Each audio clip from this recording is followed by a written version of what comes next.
बिस्मिल्लाहिर्रहमानिर्रहीम। Welcome to a new topic. आज हम टॉपिक डिस्कस करते हैं एजिंग। और बायोलॉजी की एक बहुत बड़ी ब्रांच होती है और इसकी में जिसकी स्टडी की जाती है उसको हम कहते हैं जेरोंटोलॉजी। यानी एजिंग क्या प्रोसेस होता है। इस दुनिया के अंदर जितने भी जानदार हैं, हर जानदार ने मौत का जायका चखना है। कुरान मजीद में अल्लाह ताला फरमाता है कुल्लु नफ्सिन ज़ाइक़तुल मौत। हर जी रूह ने इस दुनिया के अंदर जितने भी जानदार हैं, लिविंग हैं, एनिमल्स हैं, प्लांट्स हैं, उनका जो मुकद्दर है वो क्या होता है, ये मरना होता है। तो जो मरने का प्रोसेस होता है जिसमें इंसान की डेथ हो जाती है, तो इससे पहले इंसान बुढ़ापे की तरफ जाता है और वो प्रोसेस जिसमें इंसान बूढ़ा हो जाता है उस प्रोसेस को हम क्या कहते हैं, ये एजिंग कहते हैं। अब देखिए, ग्रोथ एंड डेवलपमेंट हमने स्टार्ट किया था और ग्रोथ एंड डेवलपमेंट में हमने ये देखा था कि हमारी बॉडी के अंदर दो तरह की चेंजेस आती हैं। एक पॉजिटिव चेंजेस आती हैं और एक दूसरी कौन सी होती है, नेगेटिव चेंजेस आती हैं। तो पॉजिटिव चेंजिंग के अंदर देखें, बॉडी के साइज में इजाफा होता है, ग्रोथ में इजाफा होता है, डेवलपमेंट होती है। और जो नेगेटिव चेंजेस आती है बॉडी में, वो लेके जाती है आपको बुढ़ापे की तरफ लेकर जाती है। ये जो नेगेटिव चेंजेस आती है बॉडी में, इसको हम क्या नाम देते हैं, एजिंग कहते हैं। अब आ जाए टॉपिक की तरफ। तो देखें, negative changing, negative physiological changes in the body, body के अंदर जो नेगेटिव फिजियोलॉजिकल चेंजेस आती है इसको हम क्या नाम देते हैं, ये this is called as ageing. अब यहाँ पे मैंने लिखा हुआ है प्रोग्रेसिव चेंजेस। अब ये जो तब्दीलियां आती हैं, ऐसा नहीं होता कि आप रात को सोते हैं और सुबह उठते हैं बूढ़े हो जाते हैं, ऐसा नहीं होता। ये जो चेंजेस आती है वक्त के साथ साथ आहिस्ता आहिस्ता स्लोली आपकी बॉडी के अंदर चेंजेस आती रहती हैं। और ये जो चेंजेस आती है इसको हम कहते हैं प्रोग्रेसिव चेंजेस। जब ये सारी चेंजेस आती हैं, इन चेंजेस के दौरान क्या होता है, इन चेंजेस के दौरान दरअसल ये होता है कि बॉडी के जो फिजिकल फंक्शन होते हैं वो स्लो हो जाते हैं। अब फिजिकल फंक्शन से क्या मुराद होता है, मिसाल के तौर पर आपकी हार्ट बीट हो गई, मसल्स की मूवमेंट हो गई, रिस्पायरेटरी रेट हो गया, तो ये सारे आपके क्या होते हैं, फिजिकल फंक्शन होते हैं। जैसे ही वक्त गुजरता जाता है, उम्र ढलती जाती है, एज के साथ साथ आपकी बॉडी में नेगेटिव चेंजेस आती रहती हैं। और ये जो नेगेटिव चेंजेस आती रहती है उसके नतीजे में प्रोग्रेसिव चेंज आती है। और उस प्रोग्रेसिव चेंजेस में जो बॉडी के जो फिजिकल फंक्शन होते हैं, उन फिजिकल फंक्शन में क्या हो जाते हैं, ये डिक्रीज हो जाते हैं। और आहिस्ता आहिस्ता स्लोली जब फिजिकल फंक्शन डिक्रीज हो जाते हैं और ये किसकी तरफ लेकर जाते हैं आपको, ये डेथ की तरफ लेकर जाते हैं आहिस्ता आहिस्ता। तो इस प्रोसेस को हम क्या कहते हैं, ये एजिंग का प्रोसेस होता है। अब एजिंग जो दरअसल आपके पास होता है, देखें डेवलपमेंट के अंदर हमने ये देखा बॉडी की जो ग्रोथ होती है, सारी जिंदगी बॉडी की ग्रोथ होती रहती है। या तो वो ग्रोथ पॉजिटिव है और या तो आपके पास क्या होती है, नेगेटिव। अगर पॉजिटिव ग्रोथ है तो आपके सेल साइज में इजाफा हो रहा है, सेल की आपकी ग्रोथ हो रही है, मेटाबॉलिज्म हो रही है, डेवलपमेंट हो रही है, ये हमारे पास होती है पॉजिटिव चेंजेस। लेकिन जो दूसरी तरफ ग्रोथ है, ग्रोथ तो हो रही है बॉडी की, अगर नेगेटिव चेंज है तो आप किस तरफ लेकर जा रही है, एजिंग की तरफ लेकर जा रही है। यहाँ पे कुछ फैक्टर्स होते हैं जो कि एजिंग काज करते हैं। सबसे पहले हमारे पास fैक्टर्स होते हैं जेनेटिक काजेस। जेनेटिक काजेस क्या होती है, अब यहाँ पे देखें, अब ये आपके पास एक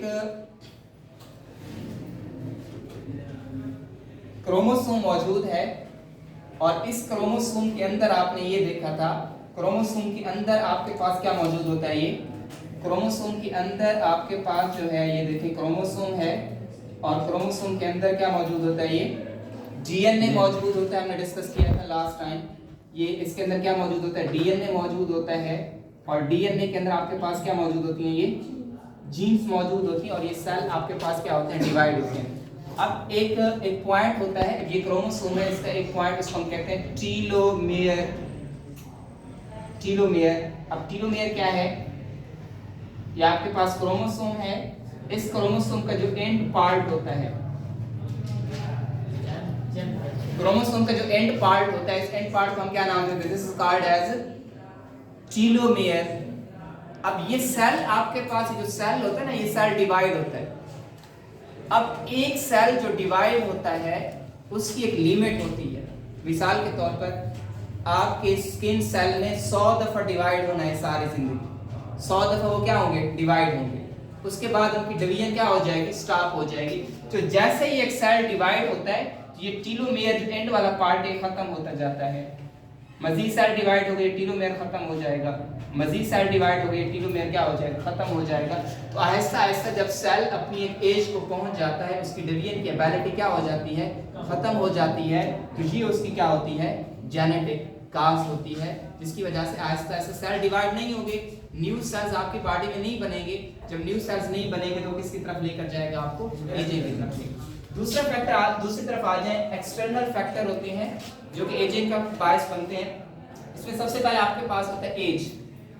एज एक बहुत बड़ा फैक्टर होता है और एज के अंदर आप ये देखें जैसे ही आपकी एज बढ़ती है सेल डिवाइड होते हैं ना, एक सेल से दो, एक से दो, दो से चार, चार से आठ, आठ से 16, तो सेल की जो डिवीजन की एबिलिटी होती है वो आपके पास क्या हो जाती है, रिड्यूस हो जाती है। तो जैसे जैसे एज बढ़ती जाती है सेल की डिवाइड होने की सलाहियत क्या होती जाएगी, कम होती जाएगी। तो ये आपके पास एक फैक्टर्स होता है कि जिससे आपकी जो एजिंग होती है वो क्या हो जाती है, जिससे आप बुढ़ापे की तरफ क्या होते हैं, चले जाते हैं। एक और फैक्टर होता है वो आपकी डाइट, बहुत बड़ा फैक्टर होता है। अल्कोहल, स्मोकिंग, जो लोग अपनी खुराक का ख्याल नहीं करते, एक्सरसाइज नहीं करते या मिस यूज, बाजू का एक टर्म होती है मिस यूज, एक्सरसाइज नहीं करते, स्मोकिंग बहुत ज्यादा करते हैं, अल्कोहल बहुत ज्यादा यूज करते हैं, तो इस मिस आर्गन को मिस यूज, आपका आर्गन ऐसा आर्गन, आप अगर एक्सरसाइज नहीं करते आपका आर्गन मुसलसल मिस यूज होता रहेगा। जब वो आर्गन मुसलसल मिस यूज होता रहेगा तो आपके पास जो उसकी फंक्शनल कैपेसिटी होगी वो क्या हो जाएगी, डिक्रीज हो जाएगी। तो ये ऐसे फैक्टर होते हैं। एज तो ऑथेंटिक फैक्टर है, हर किसी ने इस दुनिया के अंदर जितने भी लोग आए हैं, चाहे जितने भी केयर कर लें, जितनी भी केयर कर लें, वो एजिंग की तरफ जाएंगे। फिजिकल चीज़ों से आप सर्जरी के जरिए या दूसरी चीज़ों से आप उसको आप अपनी फिजिकल बॉडी को मेंटेन रख सकते हो, लेकिन आप रोक नहीं सकते एजिंग को। अगर कोई बंदा जितना भी पैसे खर्च कर ले, कहे मैं बूढ़ा नहीं हो गया, ऐसा पॉसिबल? तो दो चीजें ऐसी होती हैं, दो चीजें, एक मौत हो गया और दूसरा एजिंग हो गया। इसको आप नहीं रोक नहीं सकते आप इसको। जब एक एज आपका एक लिमिट, एक पीरियड खत्म होगा उसके बाद आपको ऑटोमेटिकली आप बूढ़े हो जाएंगे और मौत की तरफ जाएंगे। तो ये ऐसे फैक्टर होते हैं जिसमें वक्त से पहले आप बूढ़े हो जाते हैं। स्मोकिंग बहुत ज्यादा करने से, अल्कोहल बहुत ज्यादा यूज करने से, और ऐसे एनवायरनमेंट में अगर बैलेंस्ड डाइट आप यूज नहीं करते, खुराक के अंदर आपकी बैलेंस्ड डाइट नहीं है, तो ये भी ऐसा फैक्टर होता है जो आप किसकी तरफ लेकर जाएगा, ये एजिंग की तरफ लेकर जाएगा। तो ये इसमें चीजें होती हैं। अब यहाँ पे आ जाए साइन एंड सिम्टम्स। एक बंदा जो बूढ़ा होता है, बूढ़े आदमी की क्या अलामात होती हैं। यहाँ मैंने इसको ये देखें, सबसे पहले इसके दो चीजें होती है, प्राइमरी एजिंग होती है, दूसरी होती है सेकेंडरी एजिंग। प्राइमरी एजिंग हर बंदे के अंदर होती है। इसकी क्या खसूसियत होगी?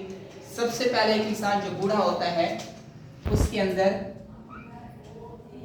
लो फिजिकल फंक्शन, जो फिजिकल एबिलिटी होगी या फिजिकल एक्टिविटी होगी उसके अंदर क्या हो जाएगी, ये रिड्यूस हो जाएगी। मेटाबॉलिक एक्टिविटी क्या हो जाएगी, मेटाबॉलिज्म उसका क्या हो जाएगा, रिड्यूस हो जाएगा। मेटाबॉलिज्म स्लो डाउन हो जाएगा। हेयर पिगमेंट्स, बाल उसके सफेद हो जाते हैं, हेयर पिगमेंट्स क्या हो जाते हैं, वो लॉस हो जाते हैं। हेयर पिगमेंट्स इसके क्या हो जाएंगे, ये हेयर पिगमेंट्स लॉस हो जाएंगे। स्किन फोल्डेड होना स्टार्ट हो जाएगी। स्किन उसकी आहिस्ता आहिस्ता क्या होगी, ये फोल्डेड हो जाएगी। पिगमेंटेशन हो जाती है, बॉडी के ऊपर पिगमेंट्स पैदा हो जाती हैं। पिगमेंटेशन हो जाएगी। इसके साथ साथ आपके पास ये होगा कि जो मसल्स की मूवमेंट है, फ्लेक्सिबिलिटी होगी, एजिलिटी होगी, चुस्ती हो गई, ठीक है ना, मसल्स की मूवमेंट हो गई, यानी आपके पास मसल्स मूवमेंट हो गया, मसल्स मूवमेंट है, ये एजिलिटी हो गया, ये आपके पास मसल्स मूवमेंट क्या हो जाएगी, रिड्यूस हो जाएगी। तो ये सारे नॉर्मल से सिम्टम्स हैं। आप एक बूढ़े आदमी को देखो, एक बूढ़े आदमी को ज़हन में लाओ कि उसमें कौन कौन सी सिम्टम्स होती हैं, वही सिम्टम्स आप पेपर में देखो। इसके बाद दूसरी तरफ आ जाए सेकेंडरी एजिंग। हर बूढ़ा आदमी बीमार नहीं होता और हर बीमार बूढ़ा नहीं होता, लेकिन एक चीज होती है डिजीज।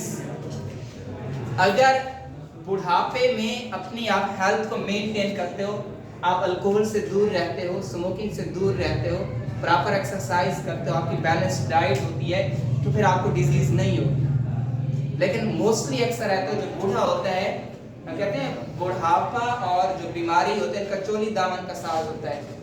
इंसान डायरेक्टली प्रोपोर्शनल होता है, बूढ़ा ज्यादा होता जाता है, बीमारी क्या होती जाती है, बढ़ती जाती है। लेकिन लाजमी नहीं है, ये चीज लाजमी नहीं है। अगर एक इंसान अपनी सेहत का ख्याल रखता है, शुरू से ही अपनी खुराक का हर चीज का ख्याल रखता है, तो वो उसको डिजीज नहीं होगी। ये बहरहाल हमारे पास सेकेंडरी एजिंग के अंदर आता है। प्राइमरी एजिंग ये खसूसियत सबके अंदर मौजूद होगी। सेकेंडरी एजिंग आपके अपने कंट्रोल में, आप इसको कंट्रोल कर सकते हो और कंट्रोल नहीं भी कर सकते। लास्ट में आ जाए बेटा, ये आपके पास होता है जब एक इंसान बूढ़ा हो जाता है तो इसमें उसके सिस्टम के अंदर कौन कौन सी चेंजेस आती हैं और सेल के ऊपर कौन कौन सी चेंजेस आती हैं। अब सिस्टम लेवल के ऊपर जो पहली चेंज है वो ये होती है, स्किन आपकी क्या हो जाती है, ये फोल्ड हो जाती है, स्किन के ऊपर फोल्डेड, ठीक है ना, ये झुर्रियां पैदा हो जाती हैं। माइकल जैक्सन, आपने नाम सुना होगा। Yes sir. माइकल जैक्सन दावा किया था उसने कि मैं कभी नहीं मरूंगा और वाइट हो जाऊंगा। 50 साल की उम्र में उसकी डेथ हो गई थी। और माइकल जैक्सन के बारे में अगर आप हिस्ट्री पढ़ें, माइकल जैक्सन के बारे में उसकी जो डेथ की सबसे बड़ी वजह थी बहुत ज़्यादा प्रिकॉशंस थी। हर चीज़ को वो प्रॉपर लैब में टेस्ट होती थी, डॉक्टर्स की टीम होती है उसके पास, लैब में टेस्ट होने के बाद फिर वो खाता था, यूज़ करता था। अब उसका इम्यून सिस्टम इतना कमज़ोर हो गया, उसने पैथोजन को मारना क्या कर दिया, छोड़ दिया। जब पैथोजन को मारना छोड़ दिया तो इम्यून सिस्टम के ख़त्म होने की वजह से मिसयूज़ ऑफ आर्गन कर रहा है ना, हर आर्गन को मिसयूज़ कर रहा है। जब मिसयूज़ करेगा तो बॉडी की नेचुरल एबिलिटी जो होगी वो क्या होगी, ख़त्म हो जाएगी। तो बहरहाल स्किन फोल्ड हो जाती है इसके अंदर, और फिजिकल एक्टिविटी, बॉडी की जो फिजिकल एक्टिविटी होती है, मेंटल कैपेसिटी होती है वो भी रिड्यूस हो जाती है। और फिजिकल एक्टिविटी, मसल्स की मूवमेंट हो गया, ये सारी से रिड्यूस हो जाती हैं। बॉडी मसल्स लॉस, हेयर्स गिरना शुरू हो जाते हैं और आपके पास वाइट हेयर्स सफ़ेद हो, बाल सफ़ेद हो जाते हैं। और इसके अंदर जो बालों के पिगमेंट्स होते हैं ना, हमारे बालों के अंदर पिगमेंट्स होते हैं जो बालों को ये ब्लैक रखते हैं, वो जो पिगमेंट्स आपके पास आहिस्ता से क्या होते हैं, रिड्यूस हो जाती हैं। पिगमेंट्स हेयर लॉस हो जाती हैं। जॉइंट्स, स्केलेटल मसल्स, तो ये जो जॉइंट्स होते हैं या स्केलेटल मसल्स होती हैं उनकी जो मूवमेंट होती है, एबिलिटी होती है, क्या होती है, खत्म हो जाती है। दांत भी गिर जाते हैं। सेलुलर लेवल के ऊपर देखें, सेलुलर लेवल के ऊपर आपके पास जो होता है, ये देखिए सेल जो होता है ना, सेल की डिवीजन की कैपेसिटी होती है। स्टार्ट मैंने आपको यही बात बताई है कि सेल की एक लिमिट्स होती है, उस सेल तक सेल क्या होगा, डिवाइड होगा, फिर उसके बाद उसकी डिवीजन की कैपेसिटी क्या हो जाएगी, खत्म हो जाएगी। अगर एक बूढ़ा आदमी, अगर बूढ़ा आदमी की अगर एक टांग टूट जाती है, बाजू टूट जाता है, तो आपने अक्सर सुना होगा कि ये देर से जो है ना वो इफेक्टिव होगी, देर से लगेगी। उसकी वजह क्या होती है, उसके सेल ग्रो नहीं कर रहे। सेल ने जितना डिवाइड होना था, जितना ग्रो करना था, उन्हें ग्रो कर लिया। अब उनका जो हीलिंग प्रोसेस होता है वो स्लो होता है और आहिस्ता आहिस्ता जो होता है ना, वो एक काफी अरसे के बाद वो क्या होता है, रिकवर होता है। तो रिजनरेशन की एबिलिटी होगी सेल की, खत्म हो जाती है। और सेल्स के अंदर आपके पास एक सेल है, सेल के अंदर चीजें, मटेरियल मूव करके अंदर जाते हैं और चीजें जो होती है ना, ये मूव करके क्या आती है, ये बाहर आती हैं। तो चीजों की जो मूवमेंट कैपेसिटी होगी वो भी क्या हो जाएगी, डिक्रीज हो जाएगी। और लास्ट में आपके पास है कि सेल आहिस्ता आहिस्ता इसकी डिवीजन की कैपेसिटी हो जाएगी, वो क्या हो जाएगी, स्टॉप हो जाएगी। मैक्सिमम जो एज है वो 120 टू 125 इयर्स, मैक्सिमम जो एज ऑब्जर्व की गई है दुनिया के अंदर 120 टू 125 इयर्स है। और जो साइंसदान इसके ऊपर काम करते हैं उसको हम कहते हैं जेरेंटोलॉजिस्ट।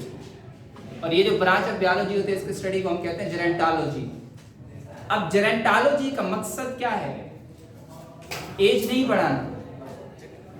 अगर आप अपनी प्रॉपर एक्सरसाइज करते हो, हेल्थ का अगर आप ख्याल करते हो, तो तकरीबन ये है कि रिसर्च के मुताबिक ये है कि 11 ईयर तक आप अपनी उम्र में इजाफा कर सकते हो। 11 साल तक आप एक अपनी जो एज है उसमें क्या कर सकते हो, इंक्रीज हो सकता है, इजाफा हो सकता है। लेकिन ये कि अगर आप नहीं करते तो फिर आपकी एज क्या हो जाती है, डिक्रीज हो जाती है। तो अब ये देखें जेरंटोलॉजी का मकसद क्या है। जो लोग जेरंटोलॉजिस्ट हैं, जो इसकी स्टडी करते हैं, उन्होंने जो इसका खुलासा निकाला है इसको स्टडी करके पूरा, उसका पर्पस ये है कि हमने लाइफ स्पैन को नहीं बढ़ाना, हमने ऐसे लोग नहीं पैदा करने जिसकी 150 साल उम्र हो, 160 साल उम्र हो, 180 साल उम्र हो। हमने जो है हेल्थ स्पैन को बढ़ाना है, लाइफ जितना भी हो सेहतमंद हो। तो ये हमने जो हेल्थ स्पैन है उस हेल्थ स्पैन को हमने क्या करना है, ये इंक्रीज करना है। तो ये जेरंटोलॉजी का असल मकसद होता है। तो जेरंटोलॉजी के हवाले से टॉपिक खत्म हो गया, लेकिन एक दो बातें हैं वो आप सुन लें कि देखिए आपकी जो जिंदगी है 60 साल, अब लाइफ स्पैन ऐसा ऐसा आपका कम होता जा रहा है। 60 साल आप जिएंगे, 70 साल, 80 साल, उसके बाद आप क्या हो जाएंगे, ये मर जाएंगे। तो कोशिश करें जिंदगी के अंदर ज़्यादा से ज़्यादा कोशिश करें कि जेलसी से बचें। हमेशा आप लोग कहते हैं कि उसके पास वो चीज़ है, हमारे पास नहीं है। खुश रहें ज़िंदगी के अंदर और कोशिश करें कि आपकी वजह से किसी दूसरे को तकलीफ ना हो।